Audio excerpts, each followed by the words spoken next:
Qu'est-ce que c'est? Un artichaut avec des pattes? Un tamanoir vêtu d'une armure? Allez, un petit effort. Eh oui, c'est un pangolin, ce mammifère recouvert d'écailles que beaucoup d'entre nous ont découvert avec le Covid-19. Comme nous ne savions pas vraiment d'où venait le terrible virus, nous avons incriminé ce charmant animal, par ailleurs très apprécié en Chine pour sa chair. Les contagions, le confinement et le port du masque, tout était de sa faute. Bon, nous étions également persuadés qu'une telle situation n'avait jamais existé auparavant. Vraiment?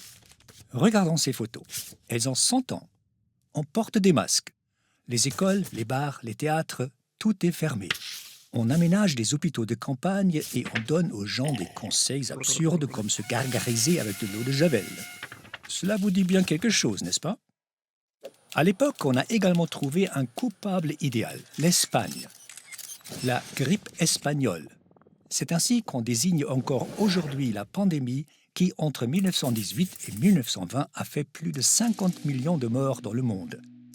L'Espagne, c'est un peu le pangolin de celle qu'on appelle également la mère de toutes les pandémies. Mais pourquoi l'Espagne? Nous sommes à la fin de la Première Guerre mondiale et une grippe terrible frappe particulièrement les jeunes adultes. Il n'existe ni remède ni vaccin. Le virus touche progressivement un pays après l'autre sans que l'on sache d'où il vient. Et tout le monde se rejette la faute. Au Brésil, on l'appelle grippe allemande. En Pologne, on parle de maladie bolchevique et en Allemagne de fièvre des Flandres. Les Espagnols, eux, l'appellent grippe française, les Français grippe américaine. Quel tohu-bohu! Malgré la confusion, l'Espagne semble plus coupable que quiconque.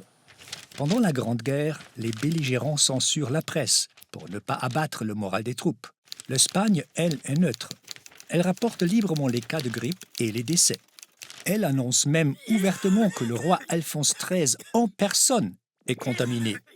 Tout cela donne l'impression que le virus touche seulement les Espagnols. Pourtant, la grippe espagnole vient probablement des États-Unis. Albert Gitchell, cuisinier dans l'armée, tombe malade en mars 1918 dans un camp militaire de l'État du Kansas.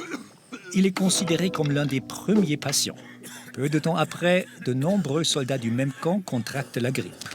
On suppose que le virus est ensuite importé par des soldats américains venus combattre en Europe. 500 millions de personnes sont infectées à travers le monde, soit un tiers environ de la population mondiale de l'époque. Parmi les illustres malades, le créateur de Mickey Mouse, Walt Disney, l'écrivain Franz Kafka et le poète Guillaume Apollinaire qui meurent officiellement de la grippe espagnole.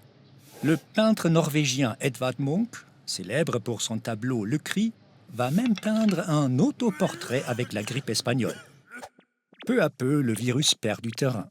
Ce qui va rester, en revanche, c'est son nom trompeur que l'Espagne portera sûrement à jamais.